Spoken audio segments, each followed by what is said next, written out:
Welcome to Donmar TV News Channel. Okay, so re-react tayo dito sa reaksyon ni Presidente Bongbong Marcos tungkol dito sa umabot na yung balita sa kanya, itong bagong mapa ng China na noon ay 9-dash line, ngayon ay 10-dash line na. Okay? Nagre-react na itong si Presidente Bongbong Marcos tungkol dito. Yan ang ating pag-uusapan ngayon.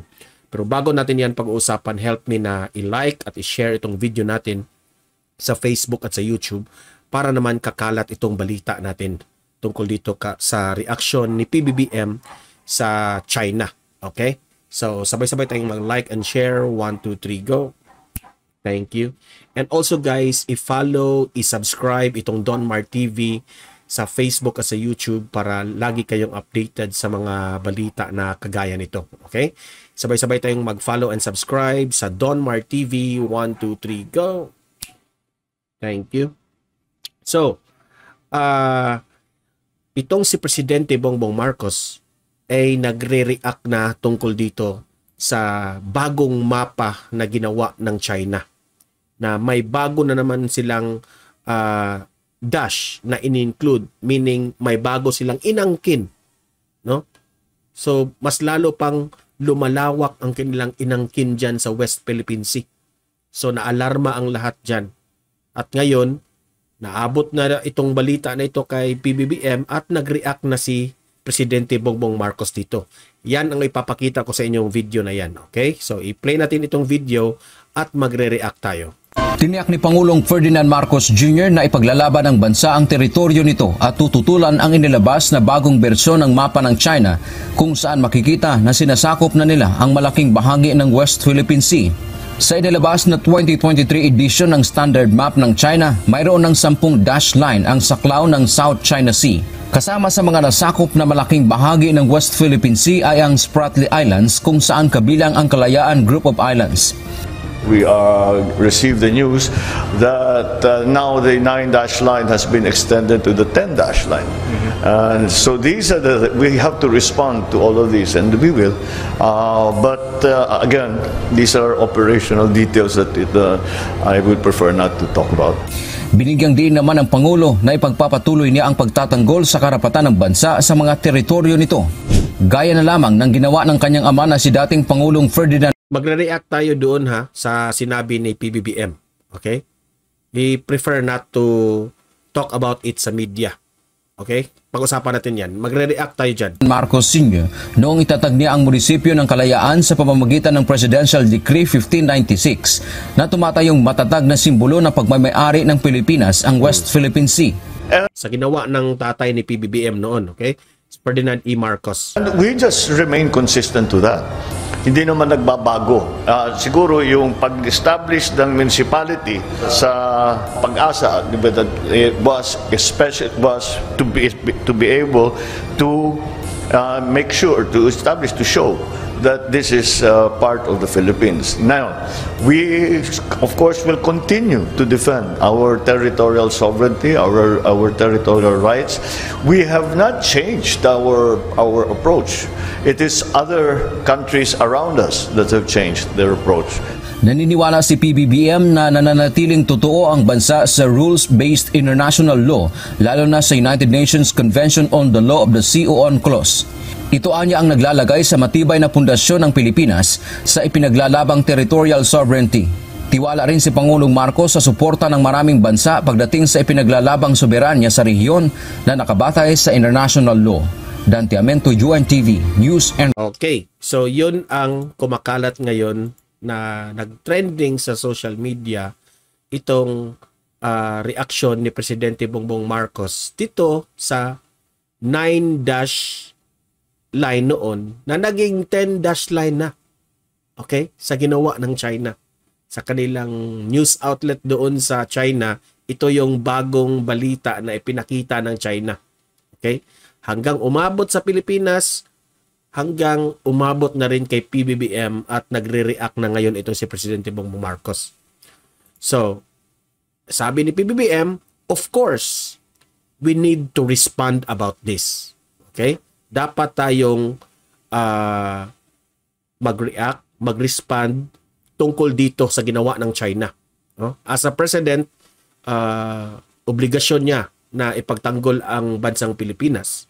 So, of course, we need to respond about this, and we need to let the United Nations know about this, na tayo ay magre-responde dito. Yan ang ibig sabihin ni Presidente Bongbong Marcos. Okay? So, it only shows na si PBBM ginagampanan niya ang pagiging presidente, na isusulong na niya ang ating rights dito sa West Philippine Sea. So that's a good point, no? Pero sabi niya dito ni Presidente Bongbong Marcos na he chooses not to talk about it. Okay? Ang ibig niyang sabihin sa media, ayaw niyang pag-usapan ito sa media. Alam niyo ba kung bakit? Analysis ko dito is ayaw niya lang mag-create ng tension against China. That's a sign of being a good leader, kasi kung puro na lang tayo putak ng putak sa media, ang dulot nito ay maging tension lang, no? At makarinig yung China, mag-angry yung China, o re-respond sila, o kagaya ng mga ginagawa nila Risa Hontiveros, yung ibang mga senador dyan na galit dito, na magre-react kaagad, tapos marinig ng China, mas lalong lalaki yung tension, di ba? Pero si Presidente Bongbong Marcos, hindi niya ginawa yan. Okay? Bakit? Because sabi niya, this is an operational details. Meaning, may gagawin ang Pilipinas na hindi dapat natin ipag-alam sa China. Dahil kung sasabihin niya dito sa media, makaalam na ang China. Because this is a strategic operation. Okay? Yan ang ibig sabihin ni PBBM. Sa analysis ko dito, hindi dapat yan sasabihin sa media.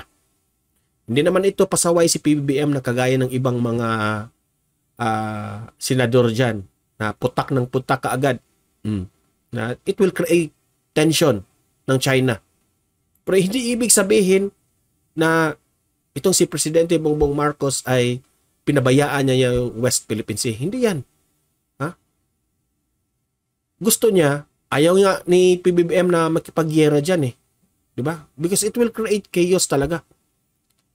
So, ang kay PBBM, daanin natin ito sa magandang usapan, sa magandang strategiya.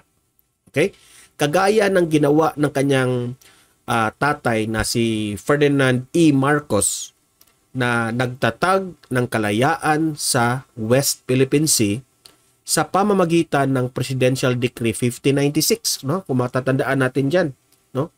Na ito ay nagtatag ng simbolo sa pagmamay-ari ng West Philippine Sea.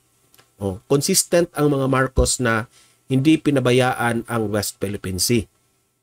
Okay? Ipinaglaban yan ng mga pamilyang Marcos panahon sa kanyang tatay, at ngayon na siya yung presidente, ang anak, still consistent. Ang sabi ni Presidente Bongbong Marcos, he remains consistent to this. Walang nagbago. Yan ang pahayag sa media, yung press con niya, no, sa Kalayaan Islands, no? No, sabi ni PBBM, we did not change our approach. No. Yung approach ng Pilipinas na protektahan yung West Philippine Sea, na talagang yung presidential decree na talagang inamin natin yan na atin yan. Hindi nagbabago yan. Hindi natin yan ibinigay sa ibang bansa. Hindi natin yan ibinigay sa China. Hindi yan nagbabago, no? Pero yung ibang country, sabi ni PBBM, it is the other countries around us who changes their approach. Ayaw ko na lang i-mention anong mga country na yan. Okay? Kasi noon, hindi naman inangkin ng ibang mga islands yan, yung ibang mga countries yan, yung West Philippine Sea. Pero ngayon, nag-aangkina na. Kasama na itong China. Di ba? Noon atin ito, tayo lang ang umangkin dito. Yung China nagbago. inangkin na nila ito. Kaya ito naging magulo. At hindi lang China ang umangkin dito, marami pa. Yan ang ibig sabihin ni Presidente Bongbong Marcos dito. Okay? So, malinaw, ito ang naging reaksyon ni Presidente Bongbong Marcos sa 10-dash lines. Siyempre, sa mga bumabatikos dyan ni Presidente Bongbong Marcos na wala rin siyang ginawa dito sa pagbalita ng China sa 10-dash line nilang bagong mapa, ito, respond ito ni PBBM na hindi dapat ganun. Re-responde tayo dito sa diplomatic way, sa tamang proseso. Excuse me. Okay? So malinaw yun, ha? Na sa mga bumabatikos dyan na pinabayaan ni PBBM, tayo talaga, puro lang kayo kasi wala na kasi kayong nakikita na kagandahan o laging mga mali lang ang binabantayan nyo kay PBBM o lagyan pa ninyo ng issue o kamalian kahit wala naman. Diba? So, kayong mga audience ko dito, anong masasabi nyo sa reaksyon ni PBBM tungkol dito na hindi niya dapat ito isa publiko kung yung tungkol sa mga detalye sa kung ano ang gagawin ng Pilipinas. Pero meron silang gagawin.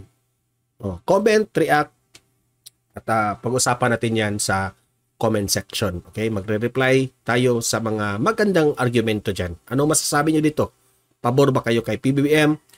Ano ang masasabi nyo sa mga galaw ng China? Okay?